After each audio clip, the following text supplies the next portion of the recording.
You think you understand why you want things. A craving appears. You chase it. You get it. For a moment, you feel whole. Then something shifts inside you, almost quietly, and the emptiness returns wearing a different mask, a newer object, a bigger goal, a different person, a different version of yourself. Desire feels like a loop you did not consent to, like your mind is running a background program that keeps refreshing the page before you can read what is already there. And most of us cope the same way. We turn the loop into a story.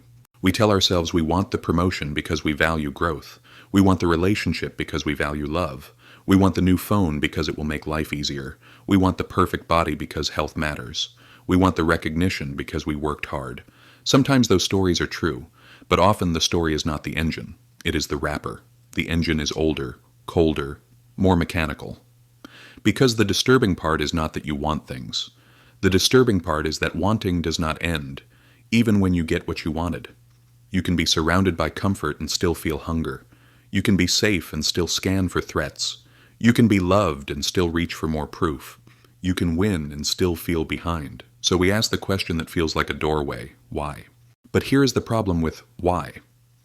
Most of the time when you ask why, you are not looking for information. You are looking for comfort. You want a sentence that makes the chaos feel personal. You want an explanation that puts your hunger on a leash. You want the universe to look back at you and say, of course you feel this way, and here is the reason, and here is the end of it. But when you keep asking why, you eventually hit bedrock. In physics, bedrock is the point where the only honest answer is that is just what the universe does. Not because the universe is cruel, not because it is wise, not because it has a plan, because it is a machine. And you are inside it. Now before we go too far, let's do something simple. Picture a cup. You hold it in your hand. You drop it. It hits the floor and breaks into pieces. You stare at the fragments. And even if you sit there for 1,000,000 years, waiting, the pieces do not jump back up and reassemble themselves. Not because it is impossible in the mathematical sense. If you track every particle perfectly, maybe you could reverse it in theory. But in reality, it does not happen. That is irreversibility. And irreversibility is not just a physics concept. It is the shape of your entire inner life. Memory exists because time has a direction. Regret exists because you cannot undo. Hope exists because you can still move forward. Anxiety exists because the future is open but not controllable. Nostalgia exists because the past is sealed. You feel desire because time moves one way. And time moves one way because the universe moves from order to disorder. We call this entropy. Entropy is one of those words that people throw around like a mood, like it just means chaos. But it is more precise than that. Entropy is the tendency for energy and matter to spread out, to even out, to lose the sharp differences that make events possible. A hot cup of coffee cools down. A drop of ink in water diffuses. A room you stop cleaning gradually returns to dust. The universe does not like gradients. It erases them. And everything you experience as life is basically a fight to keep gradients alive. Your body is not a stable object. It is an ongoing project, a pattern that stays together only because it is constantly working. You are not a statue. You are a flame. And a flame is not a thing. It is a process. So when you say you are hungry, what you are really saying is that a gradient has formed inside you. A difference between what your body has and what it needs. When you say you are lonely, you are describing a gradient too. A difference between the connection you have and the connection your nervous system expects. Desire is the feeling of a gradient. It is the sensation of difference, and difference is the only reason anything happens at all. Because when everything is equalized, nothing moves, nothing flows, nothing changes, no work can be done. That is equilibrium. Equilibrium sounds peaceful until you realize what it actually means. It means there's no more available energy to do anything interesting. Imagine drying yourself with a damp towel. If the towel is drier than you, it works. It pulls moisture from your skin. But as it becomes wetter, it stops working. Eventually, it reaches the same dampness you have. At that point, it cannot pull anything from you. No difference, no movement. Now extend that idea to everything. Heat flows from hot to cold. Electricity flows from high potential to low potential. Water flows downhill. Chemicals react because there is an energetic drop waiting to happen. The only reason a spark becomes a fire is that the system was out of balance, holding a release. Inside it. So here is the first unsettling truth. Desire ends when the difference ends, and if the difference ends everywhere, desire does not end. It disappears. Along with time as you experience it, along with before and after, along with goals and memories, along with you. In a universe at maximum entropy, everything is spread out evenly. Nothing is concentrated, nothing is available to power change. The arrow of time becomes meaningless because nothing distinguishes one moment from the next. No gradients, no stories, no hunger, no wanting, not peace, stillness. So your desire is not a random glitch. It is not a moral failure. It is not a lack of gratitude. It is not proof that you are broken. It is proof you are alive in a universe that has not finished equalizing itself. But that still leaves a question that feels personal. Why does your mind specifically keep generating wanting? Why can you not just reach enough? Why do you adapt so quickly, even to miracles? To answer that, we need to zoom in from the universe to the brain. Your brain is not built to make you satisfied. It is built to make you move. This is the part most people do not like hearing because it feels insulting. But it is not an insult. It is design. Your brain is a prediction machine. It is constantly making guesses about what will happen next and what you should do about it. It updates those guesses based on outcomes. And the chemical that often gets called the pleasure chemical is not really about pleasure. Dopamine is more like a learning signal. It is a message that says pay attention, something important just happened, update the model. And the strongest dopamine bursts are not triggered by getting what you want. They are triggered by the gap between what you expected and what you got. That gap is called prediction error. If you expect nothing and something good happens, your brain lights up. If you expect something good and it happens as expected, the burst fades. If you expect something good and it does not happen, you feel agitation, frustration, craving. So desire is not just wanting the reward. Desire is the nervous system reacting to a gap, a gradient between expectation and reality. And that gradient is not just tolerated, it is useful. Because a creature that becomes permanently satisfied becomes still. And in nature, stillness is often death. So your brain does something clever and cruel. It normalizes whatever you achieve. This is called hedonic adaptation. The new apartment becomes the apartment. The new relationship becomes the relationship. The new body becomes your body. The new paycheck becomes your baseline. The thing you used to pray for becomes background noise. Then the brain does what it was built to do. It scans for the next difference. Not because you are ungrateful. Because your nervous system is designed to keep you slightly out of equilibrium. Because the only way a system stays alive is by staying away from equilibrium. Life is non-equilibrium. Desire is how it feels from the inside. Now let's make that even more concrete. Think about status. Status is not just a social concept, it is a survival variable. In most social species, status predicts access to resources, protection, mates, and safety. So the brain treats status signals as if they are food. That is why social comparison is automatic. You can tell yourself you do not care, and still your mind checks. You can feel confident, and still a single comment can puncture you. You can achieve something huge and still feel smaller when someone else achieves more. Your brain is measuring gradients again. Where am I relative to them? How far am I from what I think I should be? And this creates a particular kind of desire that never ends because it is not tied to a finish line. It is tied to a moving target. You are not trying to become safe.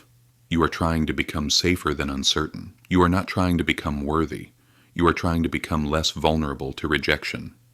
So the loop keeps spinning, and modern life exploits this beautifully. Because we live in an environment that is designed to manufacture gradients. Advertising is not primarily about information. It is about engineering dissatisfaction. It takes a neutral mind and introduces a difference. Here is you. Here is what you could be. Here is what you are missing. Here is the version of yourself that would finally feel complete. And because your brain is a difference detector, it registers that suggestion as a real gap. Even if you were content 5 minutes ago, desire is contagious. It spreads through images, language, and comparison, because your nervous system treats possibility as pressure. And now we can return to the physics metaphor, but with more precision. You are a disorder detector, yes. But more specifically, you are a gradient detector. You feel wanting when there is a difference that could be reduced. Hunger reduces the difference between low energy and high energy. Thirst reduces the difference between dehydration and hydration. Curiosity reduces the difference between unknown and known. Loneliness reduces the difference between isolation and connection. Ambition reduces the difference between current and imagined future. So far, this sounds almost noble. But the darker part is this. Your brain can create gradients that do not need to exist.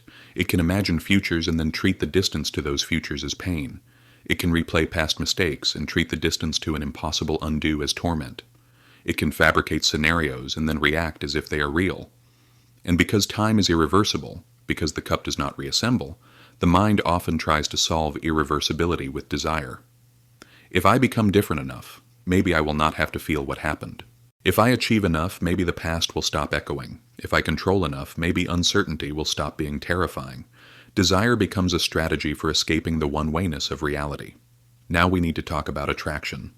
Because desire feels like being pulled. It feels magnetic, and the temptation is to say things want to be together. But in the universe, nothing wants anything. Things follow gradients. In chemistry, a reaction happens because the final arrangement has lower free energy. The system rolls downhill. But sometimes it cannot roll downhill immediately. Sometimes there is a barrier. This is why fire is so interesting.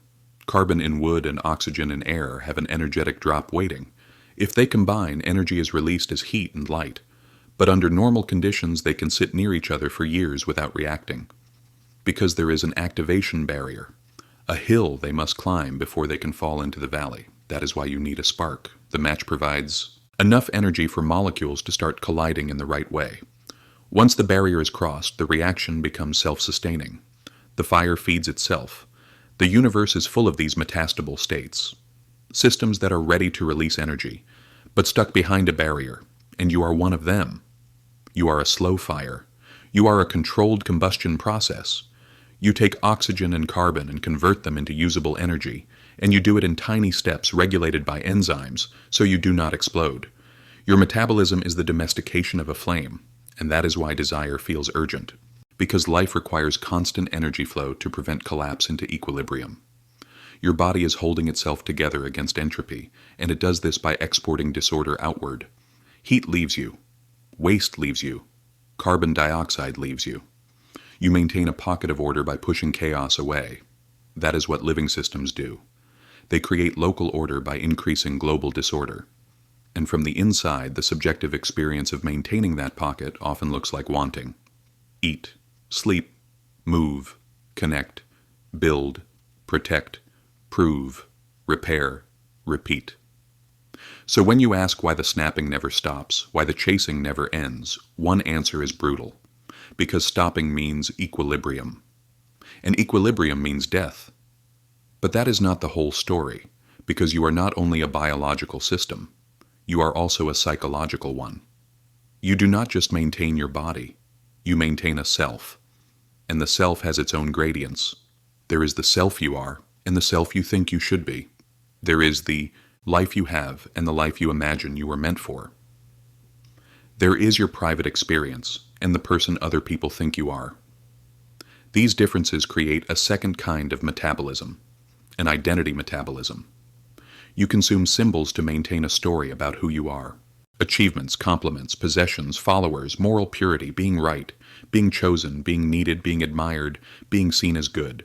These are psychological calories, and like food, they do not satisfy permanently because the system is designed to keep moving. So the question becomes less about how to stop desire and more about what kind of desire you are feeding. Because there is a difference between desire that sustains life and desire that sustains illusion. Some desires reduce genuine gradients: hunger, rest, safety, connection, meaningful work.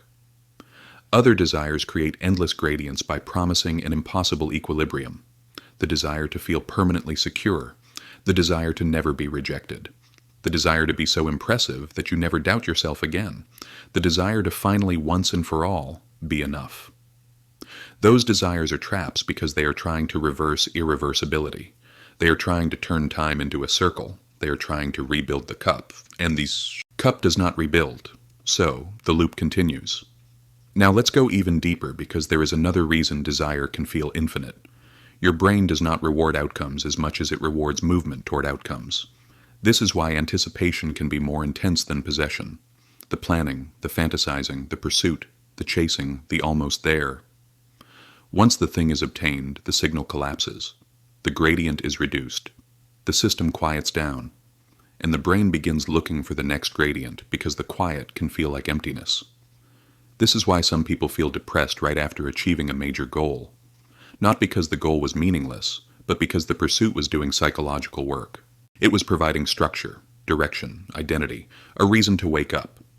When it ends, you are left with time, and time demands a gradient, so your mind manufactures one. This is not poetic, it is adaptive. A mind that can generate goals can keep itself in motion, even when survival needs are met. And in a world where basic survival is easier than it was for most of history, this goal-generating machinery can start feeding on itself. It can become an addiction to striving, an addiction to becoming. So now we can say something that sounds strange, but is psychologically accurate. Desire is not a bug, it is an operating system. But operating systems can run harmful programs. And that is where you have leverage. Because you cannot stop the arrow of time, but you can decide how you move within it. You cannot stop gradients from forming, but you can choose which gradients are worth reducing. You cannot eliminate wanting, but you can transform your relationship to it. To do that, you need to understand one more crucial piece. Most people think desire is about objects, money, sex, food, fame, a relationship, a house, a body. But often the object is not what you want. The object is what you think the object will do to your internal state. You do not want the phone. You want the relief of feeling caught up. You do not want the compliment. You want the relief of feeling safe in someone's eyes. You do not want the raise. You want the relief of not worrying. You do not want the perfect routine. You want the relief of feeling in control. Desire is often a request for a feeling, and feelings are regulators. They tell you whether your internal model of the world is working. So when you crave something, you can ask a more useful question than why. You can ask, what state am I trying to reach? Because the answer is usually one of a small set. Safety, belonging, power, freedom, rest, significance, love, control. And when you see that, the loop becomes visible. You see that desire is your nervous system attempting to reduce a perceived gradient between now and the state it believes you need. Sometimes that belief is correct. Sometimes it is inherited. Sometimes it is installed by culture. Sometimes it is a scar. Sometimes it is a story you built in childhood and never questioned. So now we come to the part that feels both bleak and liberating. The universe does not owe you an ending. There is no final state where desire politely stops. There is no moment where you can finally say, I have arrived, and the machinery powers down, and your mind becomes permanently quiet. Because quiet is not the default setting of a living system. Movement is. And if you are waiting for enough, you might be waiting for equilibrium. So the point is not to become a being without desire. The point is to stop letting desire become your master. Because desire can be a compass, but it can also be a leash. A compass helps you move in a direction you choose. A leash drags you toward whatever the environment pulls. And modern environments pull hard. They pull through novelty. They pull through comparison. They pull through endless information. They pull through outrage, which is another kind of desire, a desire to fix, punish, correct, control. They pull through scarcity cues, even when you are not actually scarce. So what do you do, practically, with a machine you cannot turn off? You learn to work with its physics. Because here is something that sounds paradoxical, but is deeply true. You cannot eliminate desire, but you can lower its suffering. Suffering often comes from treating desire as a command instead of a signal. A craving arises, and you interpret it as an order. A thought appears, and you treat it as a verdict. An urge arrives, and you obey it, like it is law. But an urge is just energy behind a direction. It is the feeling of a gradient. It is not proof you should move. It is not proof the thing will satisfy you. It is proof your system detected a difference. So the first skill is simply noticing. Noticing the moment the mind reaches. Noticing the tightening in the chest. Noticing the fantasy forming. Noticing the story that says if you just get this, everything will relax. Because once you notice, you create a tiny barrier. An activation energy. And that barrier matters. Remember fire. A reaction can be energetically favorable and still not happen if the barrier is not crossed. In your psychology, the barrier is the pause, the breath, the naming. This is craving. This is comparison. This is the need to soothe. This is the hunger for certainty. And when you name it, you stop being inside it for a second. You step slightly outside the loop. The second skill is to ask, what gradient is this trying to reduce? If you crave junk food, maybe the gradient is fatigue, or stress, or loneliness, or boredom. The food is not the real target. It is the match. If you crave scrolling, maybe the gradient is discomfort with stillness, a fear of missing something, a need for distraction from your own thoughts. If you crave attention, maybe the gradient is insecurity, a need to feel real through someone else's gaze. When you find the real gradient, you can reduce it more directly. Rest instead of sugar. Connection instead of performance. Stillness instead of stimulation. Clarity instead of compulsive research. The third skill is to design your environment like a physicist, because the world you live in is not neutral. It is an invisible hand pushing you into metastable states. You do not need more willpower. You need fewer sparks. If you always crave something at night, do not moralize it. Change the conditions, sleep, eat earlier, put distance between you and the trigger. If you always compare yourself after social media, do not shame yourself. Reduce exposure. Add friction. Make the harmful behavior harder to ignite. Because barriers work, activation energy is real. The fourth skill is to choose desires that create sustainable motion instead of endless hunger. Some desires are bottomless, because they are based on external validation, and the external world can always withhold. Some desires are bottomless because they are based on perfection, and perfection has no finish line. Some desires are bottomless because they are based on control, and reality refuses to be controlled. But some desires generate motion that feels clean. The desire to build skill, the desire to care for someone, the desire to create, the desire to serve something bigger than your ego, the desire to tell the truth. These desires still never fully end, but they do not poison you in the same way, because they do not promise a final rescue. They are not trying to rebuild the cup. They are trying to make something within time, knowing time is one way. And that is the mature relationship to desire. Not desire as salvation, desire as direction. Now let's return to the big picture one last time, because this is where the awe lives. When you look at yourself through this lens, you realize something almost cosmic. You are not a soul trapped in a body having cravings for no reason. You are a living pattern writing gradients in a universe that is still running down. Your bones, your thoughts, your plans, your heartbreak, your ambition, your cravings at midnight, your sudden longing for a different life, your obsessive need to know what happens next. All of it is the subjective side of physics, not in the simplistic sense that dopamine is entropy. Not in the cheap metaphor sense, but in the deeper sense that life is what happens when matter and energy flow in a way that temporarily resists equilibrium. A hurricane is a pattern that exists because of gradients in temperature and pressure. It forms, it intensifies, it dissipates. A flame is a pattern that exists because of chemical gradients. It appears, it dances, it goes out. You are a pattern too.